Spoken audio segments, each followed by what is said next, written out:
The morning the ward fell silent, I knew death had finally left the city, and something worse had taken its place.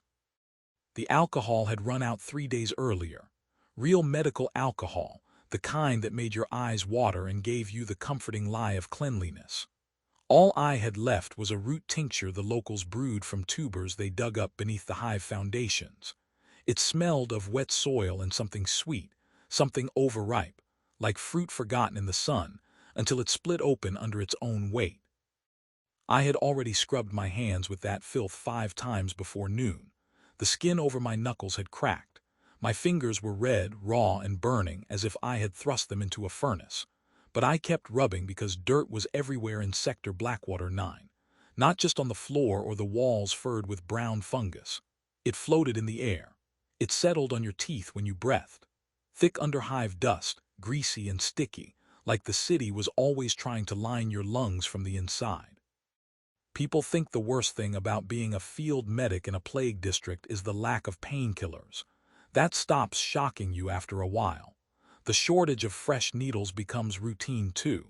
If there are no new supplies for half a year, you sharpen what you have on stone and pray the tip goes in straight. No, the worst thing is silence. On most mornings the infirmary sounded like an abattoir. Men shouting for the sovereign, women cursing their own bodies, children coughing so hard it sounded like their lungs were trying to tear their way out through the mouth. People here died loudly. They clung to life with the furious strength of drowning things. But that morning there was nothing.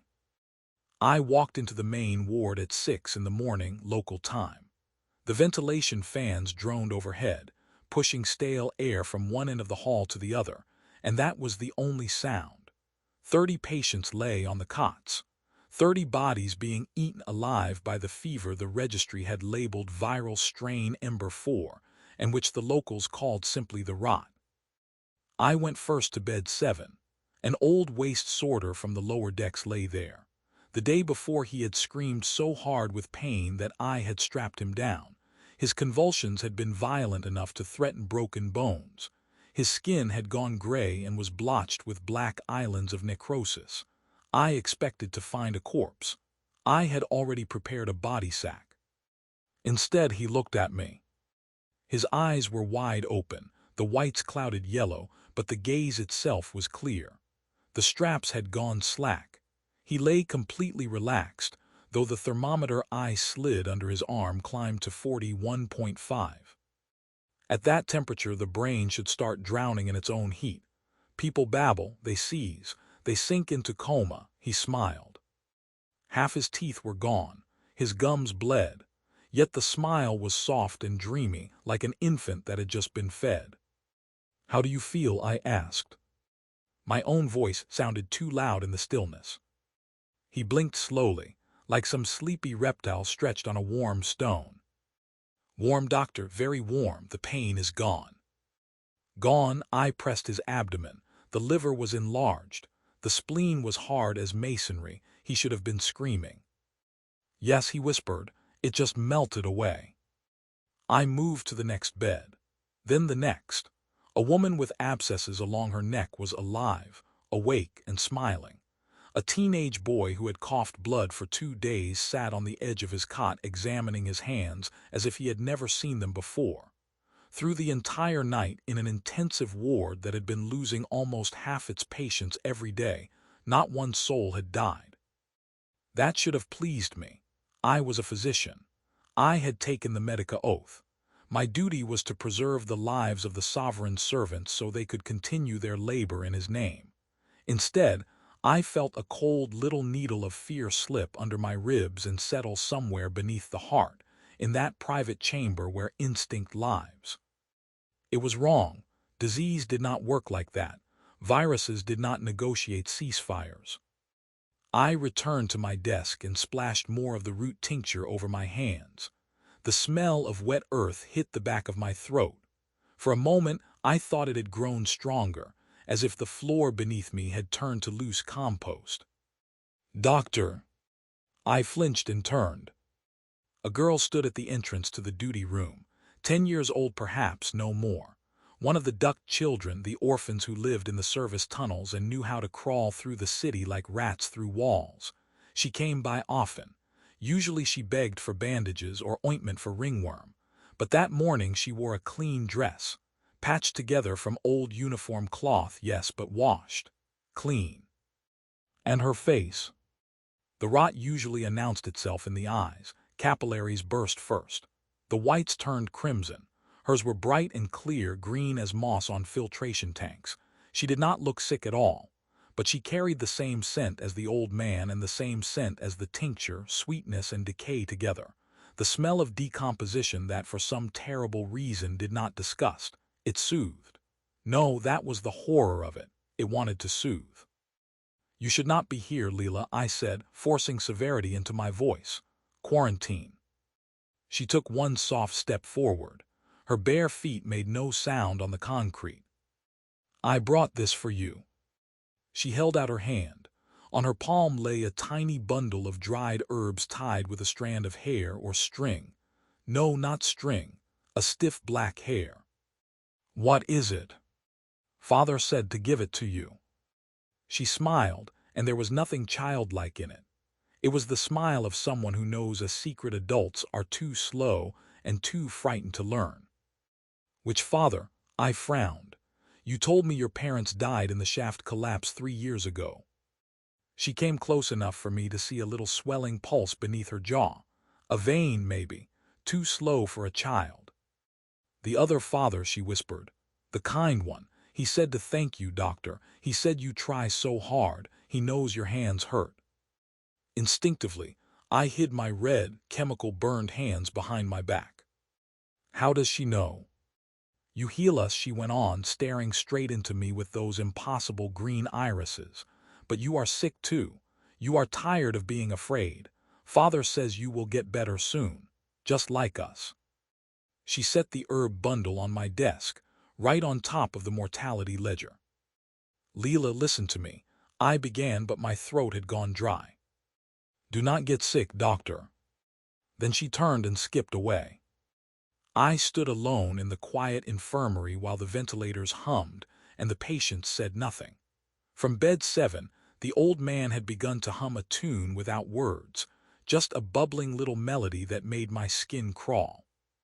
The herb bundle on my desk was no local weed. I had never seen a plant like that on this forge world of soot and iron. The stems were fleshy and damp. Faint steam rose from them. I grabbed it with forceps and threw it into the disposal burner. Flame leapt up and swallowed the plant. The smell remained. The smell promised that pain would end. My hands trembled when I looked down at them. "You will get better soon." What in the name of the throne was that supposed to mean? I sat down to fill the ledger. Deaths this shift none, recoveries this shift none, patient status stable. I wrote stable, but my hand jerked, and the ink spread over the page in a dark bloom that looked like black mold. Nothing in that ward was stable. Death had taken a day off, and whatever had come in to cover the shift was worse. Through the wall someone laughed, softly, happily. No one laughed in a pest ward. In a pest ward people prayed or screamed. I opened the desk drawer and took out the old revolver I kept there, checked the cylinder, closed it again. Too early, I told myself. Not yet. I was still a doctor. 7 days, 168 hours, 0 deaths. I stared at the figures on my data slate and my mind refused them. Statistics are stubborn things, cold as a rifle barrel. In Blackwater 9, with overcrowding, filth, and a live outbreak of the rot, mortality should have been at least a dozen a day. That was the local arithmetic of death. It had become normal. We ordered body sacks in bulk. But for an entire week, the column marked removed was empty. I went down to the morgue, Section 4B. Usually it was cold enough there to smoke with your breath, and the reek of disinfectant fought a losing war against the industrial runoff smell from the deeper levels. Usually bodies were stacked in shifts. The servitors could not burn them fast enough. I hit the access switch. The door slid aside. "Empty." Not one sack, not one sheet-covered body. The cold lockers hummed to themselves with nothing inside. I walked the rows of steel tables. They shone, not merely cleaned, polished, as if someone had spent hours rubbing them tenderly with cloth. I called up the attendant servitor and requested intake data for the last 3 days. Its voice came out mechanical and grating, but free of glitches. Recorded arrivals 24.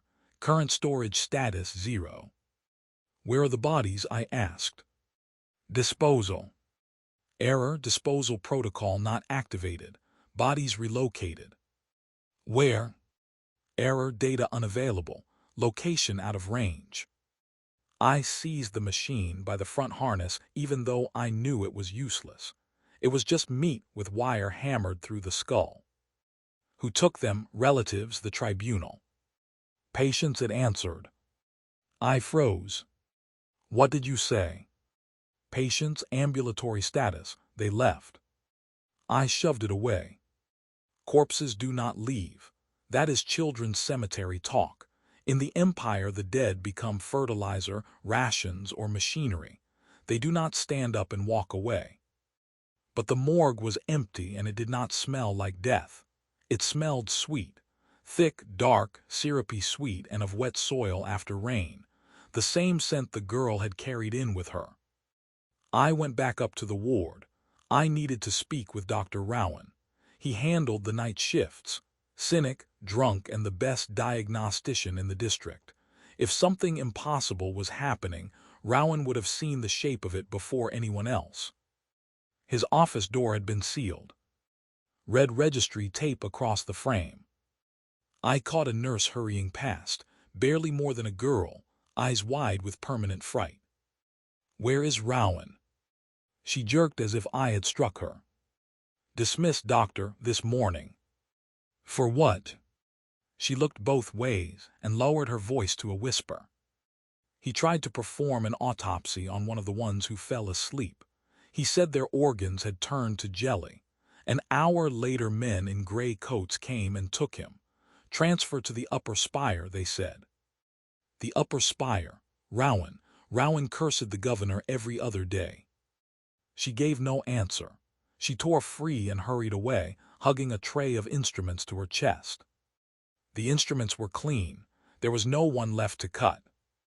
I stood alone in the corridor. The silence pressed down. At that hour there should have been the rattle of carts, the ring of ampules, the groans of patients begging for another dose.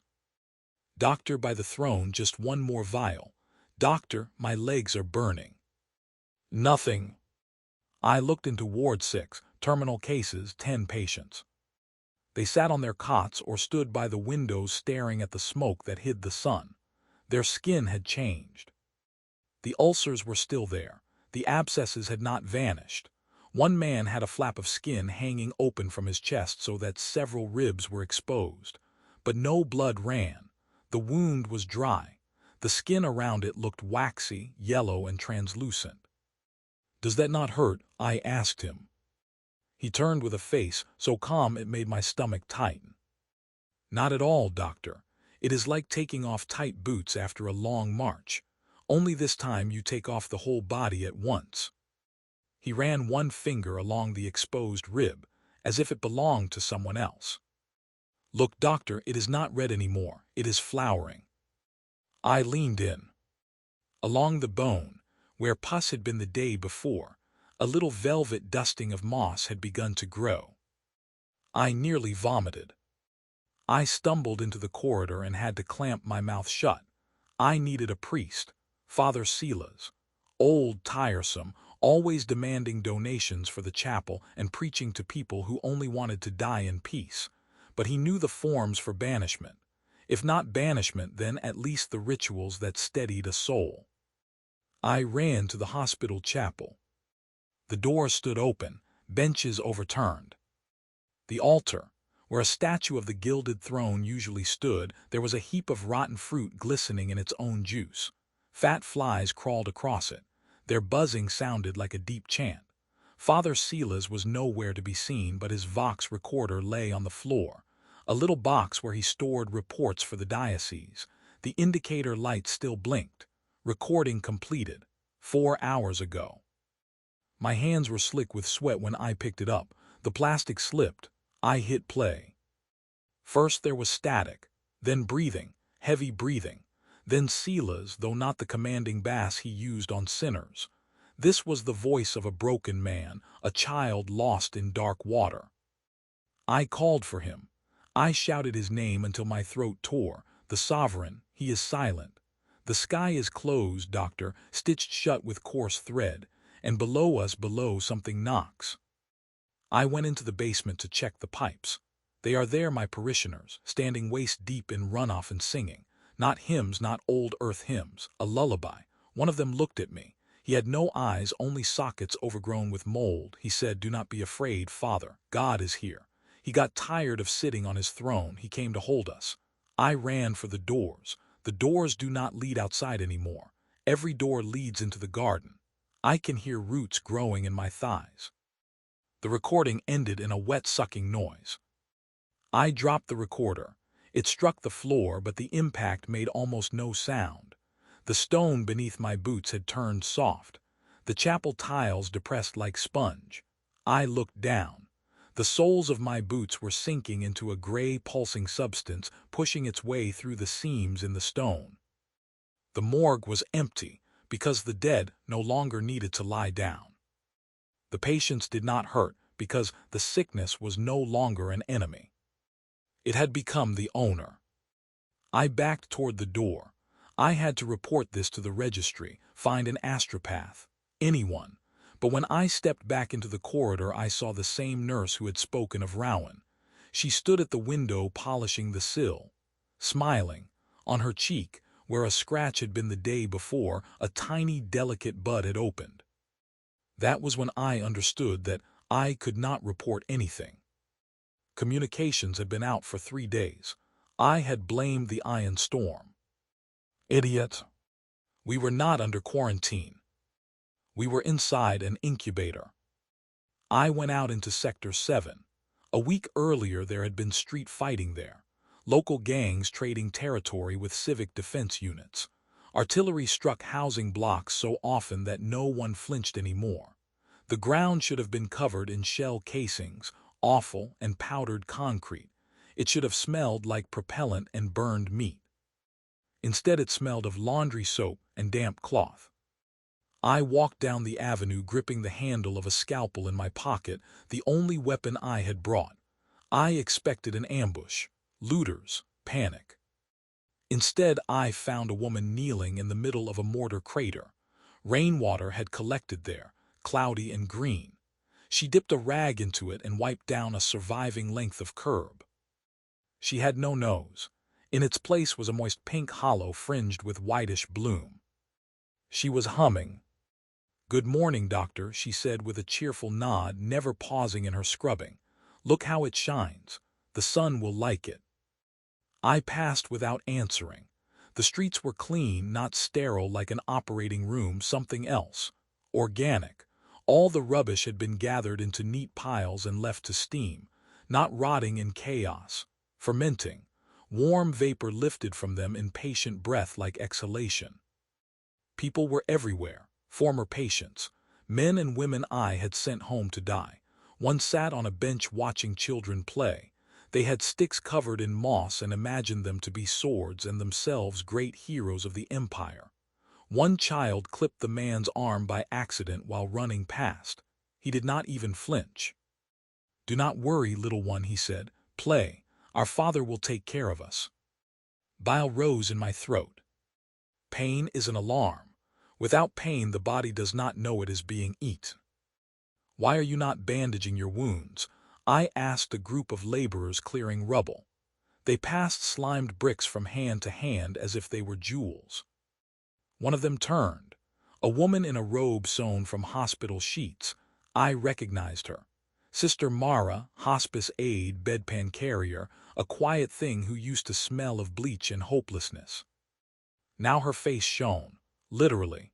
The skin had gone thin as parchment, and something bright moved beneath it. "Why hide the gifts, doctor?" she asked. Her voice was thick and soft as syrup. For years we were ashamed. We hid the pus under bandages, hid our weakness. But Father says, do not hide.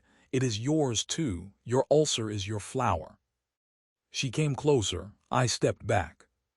This is infection, Mara. Sepsis will kill you all in days.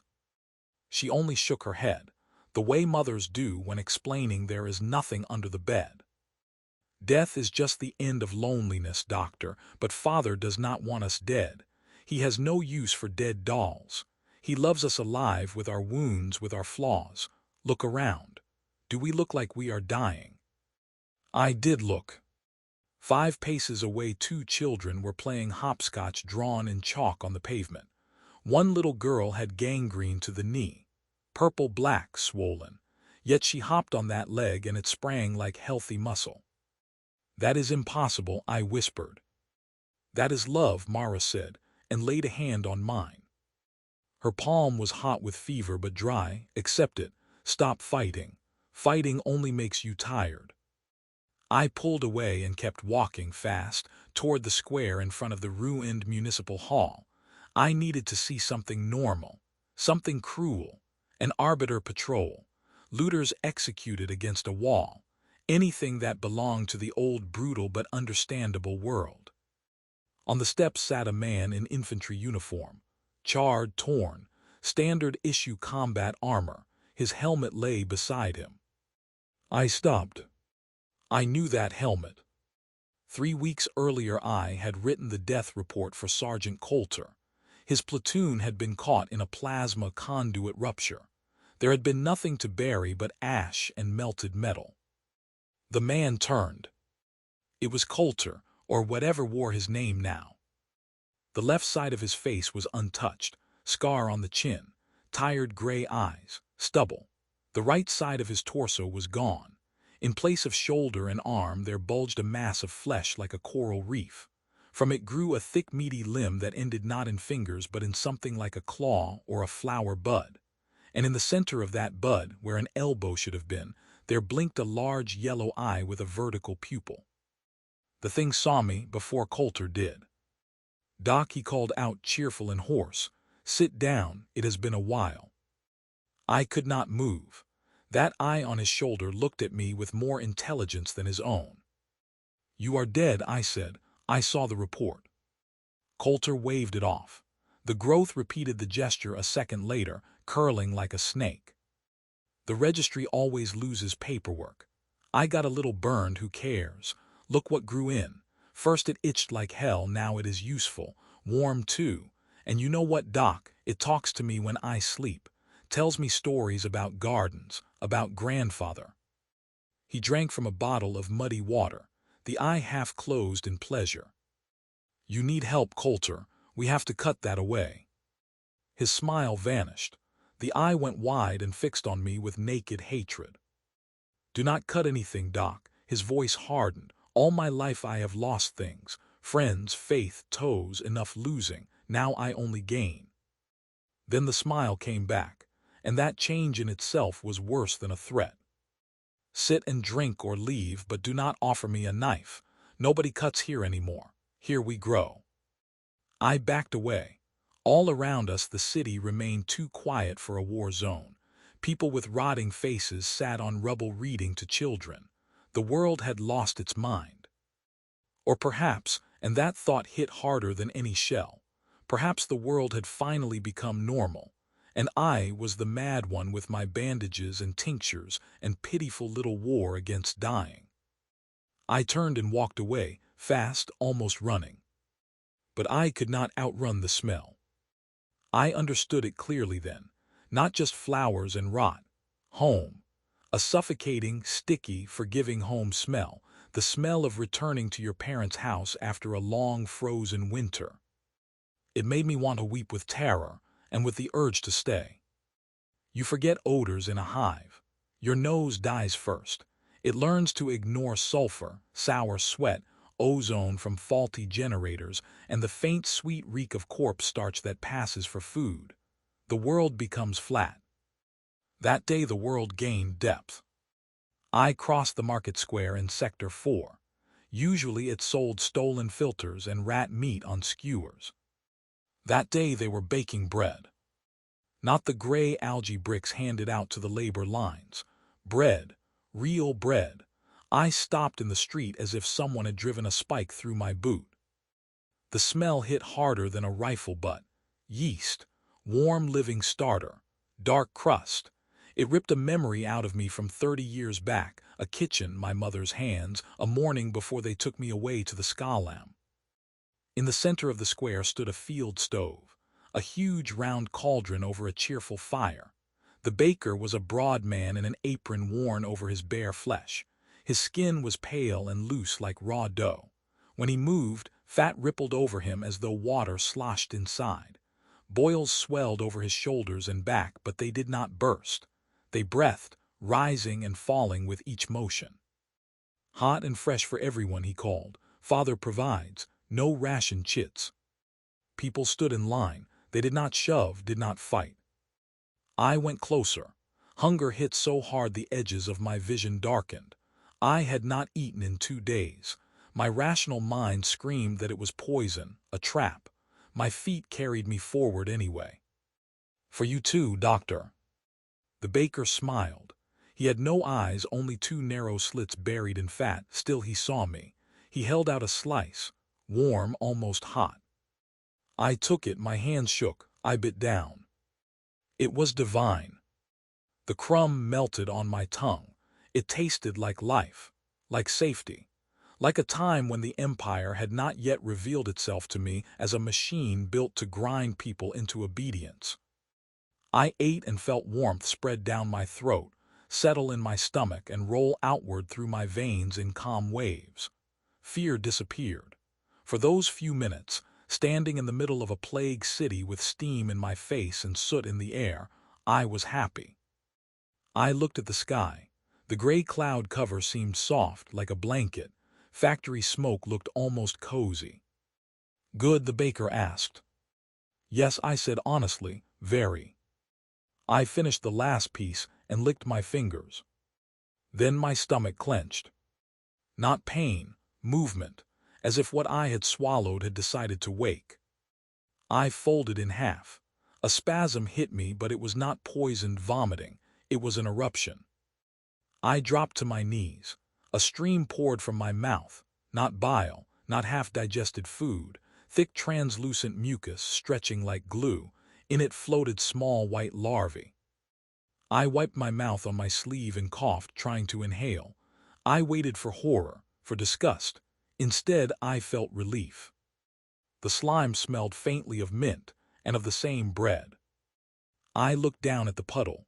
The larvae writhed and arranged themselves into patterns, spirals, 3 circles. It is coming out, someone said gently from the line. A woman stroked my back. The dirt is leaving you. Now there is room, now there is room for him. I jerked away and ran. Back to the infirmary. My instruments were there. Antibiotics, lavage fluid. If I had to, I would scour my own stomach with fire. I ran through streets that now seemed soft underfoot. The walls of the buildings breathed. The city had become one vast organism, and I was only a cell fighting the body that wanted to absorb me. The infirmary met me with silence. Doors open, cots neatly made. No blood, only stains of greenish damp. Hello, I shouted. Anyone? Only dull padded echoes came back. In surgery, there was 1 patient. Bed 4, Naomi. Lower levels. Admitted with a penetrating abdominal wound after falling onto exposed rebar. She lay on her back. Her abdomen was open. The sutures I had placed the previous day had come apart, but she was not bleeding. I switched on my lamp and the beam found the nightmare. Her viscera had spilled into her lap. Coils of intestine rested there and moved, slowly, lazily, sliding over one another like snakes that had just eaten. They were not pink anymore. They had gone a soft lilac threaded with gold. Naomi did not scream. She stroked them with one hand the way you soothe a cat. Easy, easy, she whispered. There is enough room for everyone. Cold sweat slid down my spine. Naomi. She turned her head. Her face was pale, but her eyes shone with a kind of narcotic rapture. Doctor, listen. They are singing. Can you hear them? Who? My children. She indicated the open cradle of her abdomen. My whole life I was empty, barren. My husband beat me for it, but now I am full of life. Look how beautiful they are. She hooked one finger under a loop of intestine and lifted it toward her face. Naomi, do not touch that. We need to. I grabbed for the instrument tray, and my hand froze. Everything on it had rusted. In one day, surgical steel had bloomed under a thick reddish fur. The scalpel disintegrated into powder when I touched it. You do not need iron, Doctor, Naomi said. Iron is cold. Iron hurts. He is warm. She turned her head toward the dark corner where the medicine cabinet stood. Is that right, grandfather? I spun. No one in the corner, only shadow, only damp seeping across plaster. But I heard it. Not a sound, a vibration inside the bones of my skull, a deep womb-like hum with a whisper inside it. He is tired, little one. Do not scold him. He is only afraid no one loves him, but we love him, do we not? The voice was ancient. It creaked like an old tree in wind, but there was so much care in it, such suffocating tenderness. It was not the voice of a beast eager to devour a soul. It was the voice of a parent pulling the blanket up over your head so that you never, ever had to get out of bed again. You heard him, Naomi said with a smile. He is talking about you. He says you are good, only confused. No, I backed away. Hallucination, toxins, gas. No gas, she murmured. Only love. Come closer. He wants to hold you. Who? The comforter, the gardener. The smell hit me again. Bread, wet leaves, old bandages left too long unwashed. It came from the corner. The shadow there thickened, swelled like an abscess. The air turned dense and oily. Breathing became work, as if my lungs had been stuffed with wool. Get out of my head, I shouted. I serve the sovereign. I am a doctor. Doctor, the voice whispered, and my gums began to itch. A doctor fights death. But why fight what is inevitable? Accept the gift, little healer. Stop cutting. Start sewing. I vomited again, the same sweet mucus. I fell to all fours. The floor beneath me was warm, alive. From a crack in the concrete, a pale mushroom pushed up, growing in moments. It opened its cap. A cloud of yellow dust burst from it. I inhaled. For one dreadful second, I wanted to stay. To lie down beside Naomi. Stop worrying about supplies and shift schedules and preserving life. Simply be, rot, bloom, belong to something larger than myself. I bit my lip until blood filled my mouth. Pain, clean and sharp. It cut through the fog. The dead feel no pain, one of my instructors used to say. Pain means the body is still fighting for itself. I was alive. I staggered out, slammed the ward door behind me, and knew it was pointless. Doors do not stop a smell. Doors do not stop an idea, especially an idea as seductive as the notion that suffering might not be required. I ran down the corridor while the walls seemed to narrow, as if the infirmary itself were turning into the gut of some vast animal. One thought beat through my skull. I ate their bread. I was already part of this. The only question left was when I would stop resisting. Salvation arrived that afternoon. I should have felt relief. I should have dropped to my knees and thanked the gilded throne that we had not been forgotten. Instead, when the black dropship bearing the red mark of the tribunal and the burning sigil of the holy ministry touched down in the main square, crushing the field stove with the bread beneath one landing strut, all I felt was dread. They did not send medics. First came skull drones, dozens of them. Green beams combed the air while their rotor whine sounded like drills and whispers speaking names. Then came the sisters of the burning creed, armor the color of old bone, deep crimson vestments. Every step struck the ground like doctrine made metal. Burning aquila on every rosary chain, faces open to the air, and that was worst of all. No rage, no mercy, only inevitability. Their eyes passed through you like fire through paper. I had read about such women, purification by flame, faith as a weapon, no comfort, only absolution. Reading about them, and standing 30 paces away, were not the same thing. An hour before, the bread in my stomach had given off a sticky borrowed warmth that felt like care. Now everything inside me seized. My stomach rebelled and I vomited onto the stones, not glowing mucus this time, only bile, bitter human real. The presence of those women burned falsehood out of me. Faith found the seed in my blood. Then he came down the ramp. Not a hero from stained glass, not a saint from propaganda sheets. An old man, hunched, power armor scarred by service, one living eye as blue and tired as winter ice, one mechanical socket with a lens the color of dirty metal, a cloak soaked in oil and ash. He did not look at us at first. Only at the instruments a tech adept held out on mechanical tendrils. Atmosphere, he said, voice dry as cinders. Spore saturation 90%, my lord, pathogen unclassified, significant signs of warp intrusion, psychic resonance unstable, the city is breathing. As expected, Protocol 9 Cinder, isolate the district, what of the survivors? There are no survivors, he said, only carriers. They found me 10 minutes later. I was sitting in the ruins of a checkpoint, shaking so badly I could barely hold myself upright. 2 storm troopers in sealed helmets lifted me without a word. I did not resist. One of the sisters walked beside me. I tried not to look at her, but I could feel the lie inside me softening and blistering under the pressure of her faith. They brought me into a field tent pitched against the ship. The Inquisitor sat at a folding table cleaning a pistol with an oily rag, wiping dust from death. Name and rank, he said without looking up. I told him, my voice betrayed me. Chief Physician of the district, yes. Yes, my lord, the others are gone or changed. He raised his head.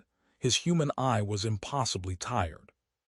Changed, he repeated, gentle word. He set the pistol down. Tell me not the symptoms, I know the symptoms, tell me what you felt. I do not understand. Do not lie to me, quiet as a sentence being passed. The city is an antenna. The warp distorts reality for a full kilometer around this nest. You breathed it, you ate it. Speak. Ash coated my mouth. Fear, my lord, at first, then. The sister moved half a step closer, and I bent over, retching again. Painful, he asked. Yes. He nodded toward the sister. That is what faith does. It burns only those in whom the seed has taken root. If you were clean, you would only feel uneasy. He leaned closer. He smelled of iron, oil, and honest ash. No sweetness, no lie. Did you hear a voice? I wanted to say no. It was my only chance. Say no and perhaps live. My tongue failed me. Kind, I whispered. It was kind. It said the pain would end. It said we were its children. The Inquisitor did not reach for a weapon. He only sighed, like a physician confirming a terminal diagnosis. Kind, he repeated, the cruelest lie. One God promises power, another knowledge, another pleasure, but this one, this gardener, he promises rest. He reassembled the pistol. The click was louder than a shot. Did you eat? He asked. I said nothing. Did you eat their food? Bread of flesh and spores. Bread made from the mycelium they call a garden. Still I said nothing. You need not answer. I can see it in your eyes. You think you are fighting, but you are already infected. You do not want to die. You want someone to tell you to sleep, that everything is all right. You are not the first physician the old father has spoken to by name. Physicians fear death and so are first to betray life. A storm trooper stepped into the tent. My lord, activity in the mine works beneath Sector 4. Extreme thermal signature, likely the hive heart. Orbital strike, the Inquisitor said. Localized. Burn the center. The perimeter belongs to the sisters, flamers only. Then he looked at me. Do you know why I have not killed you? No, my lord. Because I need you. You have been in the garden, you will lead us. I do not know where it is. You do, he said. Close your eyes and listen for the flies. Your disease is a compass.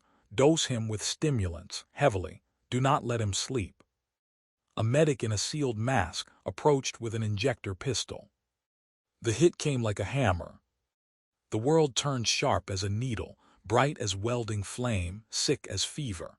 Imperial chemistry drove warmth out of me, but I knew it had not gone far. It only curled deeper, waiting.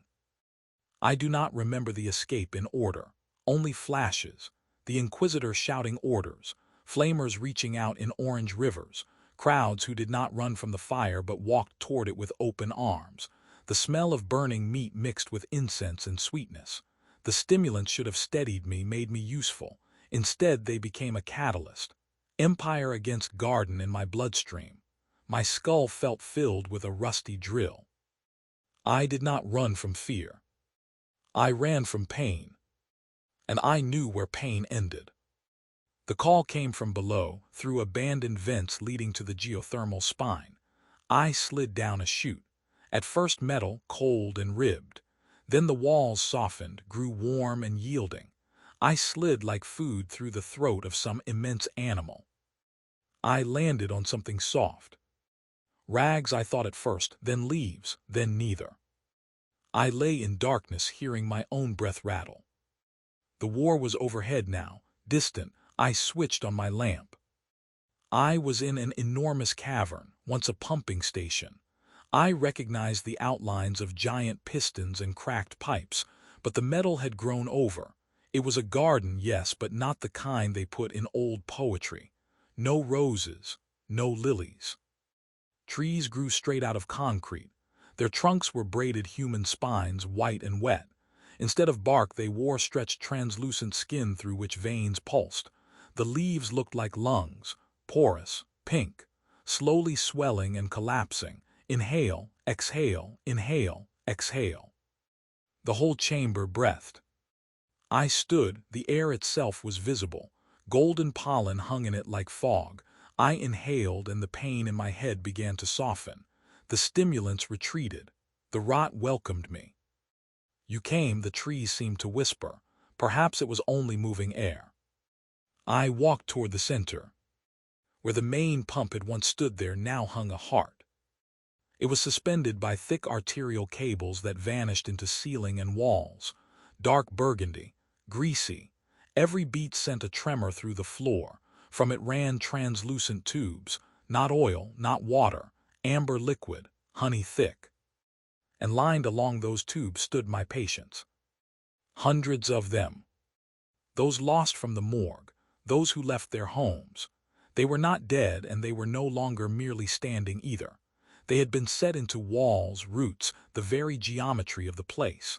Their bodies had become translucent, like resin or smoked glass. I went to the old sorter from bed 7.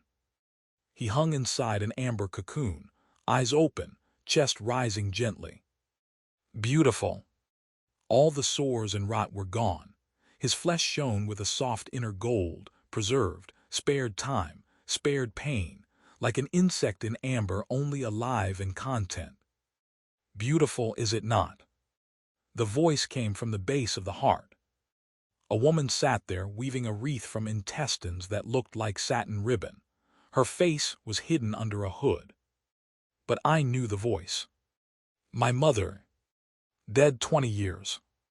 I remembered her final days, the radiation sickness, clumps of hair coming away in my hands, the screaming. Mother, the word tore out of me. She lowered the hood. Her face, not sick, young, flushed, full of life. Only the eyes were wrong. Where her eyes should have been were 2 little nests full of white worms. Hello, son, she said, smiling as the worms stirred in greeting. You took so long, we were waiting. That is not you, I backed away. You are dead, I burned your body. Fire hurts, she said. The sovereign loves fire. He loves burning what is broken. But grandfather mends. Look around. Is anyone suffering here? She swept one hand across the chamber. Look at Naomi. Look at the old man. They are not hungry anymore. They are not cold. They are part of the garden. They grow.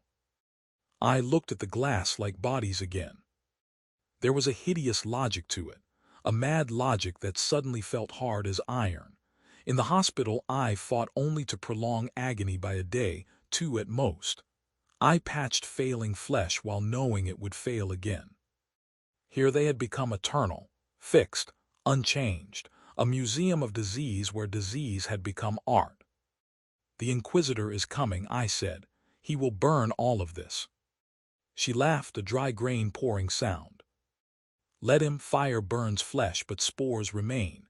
Ash is the best fertilizer. The more they burn, the richer the garden will rise in spring. She held out the wreath. Come here, son. You are tired. Your hands shake. Let me rock you. I took a step before I realized I had chosen to. I was tired, tired enough to die of it, tired of responsibility, of each decision being the measure of another person's suffering. Here there were no decisions left to make. Everything had already been decided. You simply bloomed. I dropped to my knees and laid my head in her lap. She smelled of milk and earth. That is right, she murmured, stroking my hair with fingers cold and wet as roots. You were a good doctor. Now you will be a gardener. All you need to do is put down roots. I closed my eyes.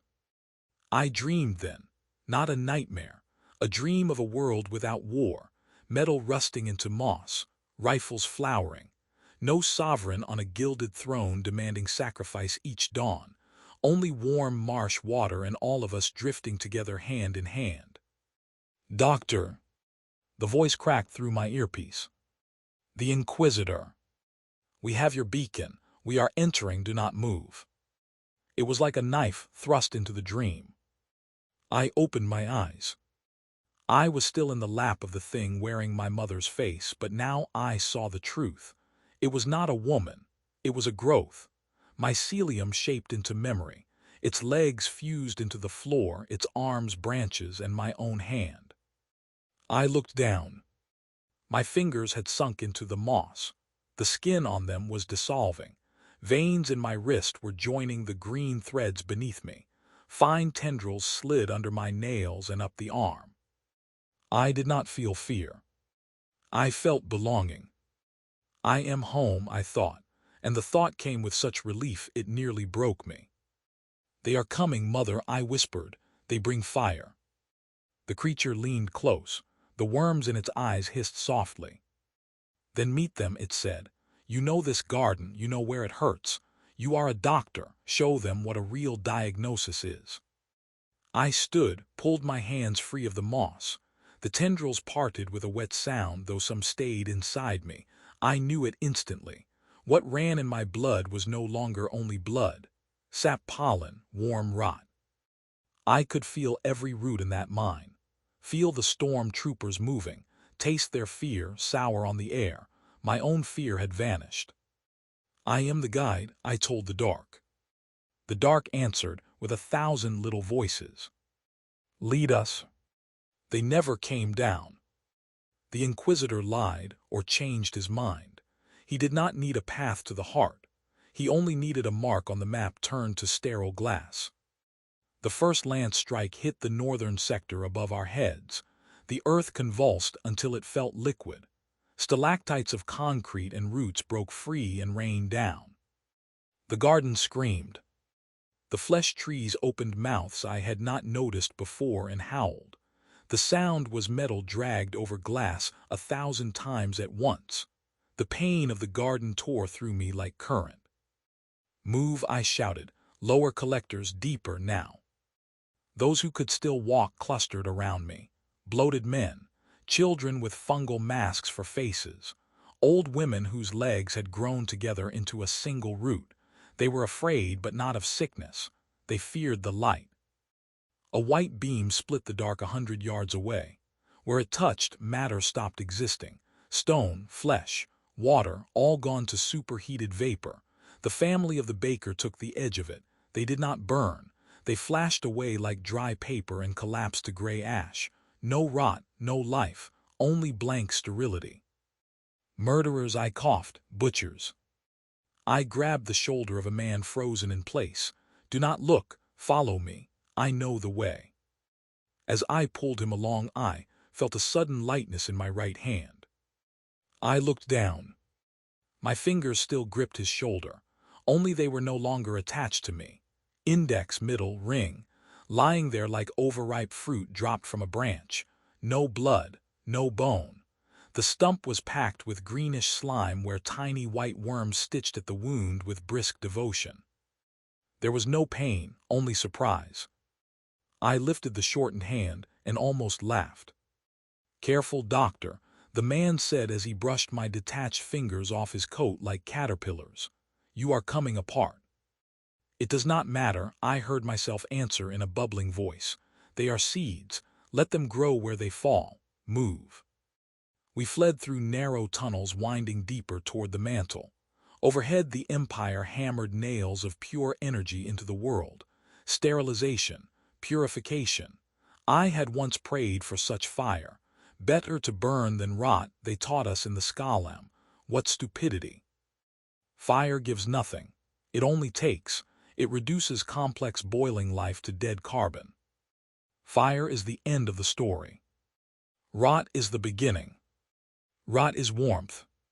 Rot is a cradle. I led them on. Each breath was harder, as if my lungs had filled with wool. I covered my mouth with my left hand and coughed so hard I doubled over. Something landed in my palm. Not sputum, a tiny living moth, wet, wings still folded. It crawled over my lifeline, leaving a damp silver trail. I watched it with tenderness. Fly, I thought, find yourself a place. We reached an old technical chamber miles below the strikes. There the bombardment became distant thunder. Hundreds gathered around us, those we had managed to bring down. They sat on pipes, lay along the floor and watched me. Their eyes held hope. Not for medicine, for words. I walked to the center. I still wore my white coat. It had gone gray-green, soaked in discharge and pollen. The stethoscope hung around my neck like an absurd relic. I raised my ruined right arm, the stump dripping sweet fluid. We are safe here, I said. My voice had changed, deeper, resonant, as if someone much larger had borrowed my ribs. The old father has covered us with a blanket of earth. Let them burn the surface. Let them break the stone. Roots go deep. They will never reach us here. I remembered the oath I had spoken on the parade ground at the Medica Academy. I swear to devote my life to the service of humanity. I swear to fight illness. I swear to preserve the purity of body and soul. What is purity? I asked them. Emptiness. A clean table, a clean room, a clean grave. And what is illness? Is life itself not the disease of matter? Are we not all a fever on the skin of the universe? The sovereign would freeze us into statues. The old father lets us flow. I pulled the stethoscope off and threw it to the floor. It rang once and began to rust before my eyes. I am done healing you, I whispered, because you are not sick, you are blessed. I am not a doctor anymore. I am your shepherd, and we will wait. They nodded, some cried with joy. Naomi emerged from a side tunnel, her abdomen still open, intestines glowing softly. Doctor, she said, and held something out to me. You need this more than I do. An old army flask. The Empire eagle on its side had been gouged and scratched until it became 3 circles. What is in it? Soup, she said with a smile, from father, so the fingers grow back better. Another impact shook dust from the ceiling. Far above us the city was dying. My infirmary, the square. Perhaps the Inquisitor too, pinned somewhere under honest rubble. I unscrewed the flask. The smell rolled out. Rotten meat, marsh water, eternity. To life, I said, and drank. The liquid was thick, warm, and alive. I felt it move down my throat and every cell in my body seemed to open like a flower to sun. My right arm began to itch. From the stump new growths pushed out. Not fingers, tendrils, slim and sensitive. I moved them and a thrill ran through me. Fingers can only grasp. These could feel everything. I am the guide. I brought them home. I found the Inquisitor at the border between light and shade. Where an orbital lance had pierced the collector roof, there was a collapsed pocket of melted metal and charred concrete. Rebar jutted from the walls like the ribs of a slain giant. Pinned beneath a slab of decking lay the Inquisitor. His armor, once stamped with tribunal seals, was crushed flat in places like a tin vessel under a boot. The power pack on his back spat bright electrical flares into the dark. His left leg was pulp, but he lived. Those men always do. Their bodies are arsenals of augmetics. Their blood is pharmacy. Their will is steel. I went to him quietly. My new foot, the one fused with roots and whispering to me in dreams, made no sound. He heard me and tried to turn his head. The living eye was bloodshot. The mechanical one had been smashed. Blackened wires drooped from the socket. He saw me. Heretic, he breathed like a curse. Finish it. Do your duty in the name of the throne. I knelt beside him. The smell there was astonishing. Ozone, burned skin, steel, fear, gangrene. He was rotting already. Duty, I said. Yes, I remember. I opened my old leather medica bag. Its clasps had rusted. Spores patched the hide. Inside, everything was still arranged with the same careful precision I had once trusted more than prayer. I took out 2 syringes. One in my left hand. Military combat stimulant, bright red fluid. It clots blood, kills pain, forces the last reserves from failing organs, keeps a man alive, can put him back on his feet to fight again, even in agony. The other in my right hand, hand-blown glass, filled with a thick pearled substance that glowed gently. Inside it, little spirals turned as if alive. The warp moved in its depths. The garden moved in it. The Inquisitor watched and understood. "What are you doing?" he asked. "Assessing the patient," I said. "Critical trauma, multiple fractures, septic shock, likely amputation." I raised the left hand. "This is life through pain. Your road, survive. There may be evacuation, surgery, purification, memory, phantom pain for the rest of your days, but you remain yourself." Then I raised the right. "And this is peace. The end of pain, the beginning of something larger. No fear, no fire, only quiet, only acceptance." "You monster," he whispered, "better death." I leaned closer until he could smell the sweetness on my breath. "Tell me honestly, Inquisitor, are you not tired?" He said nothing. His fingers clenched, but he could do no more. I looked down at the syringes, one heavy as duty, one light as forgetting. My hands trembled. The choice was made. Glass cracked. The needle slipped into flesh with a sound so small, so polite, that for a moment it seemed almost tender. Which syringe? Only he and I knew. I stayed with him until the end. Or until the beginning. When I finally left him, he was no longer screaming. He was silent.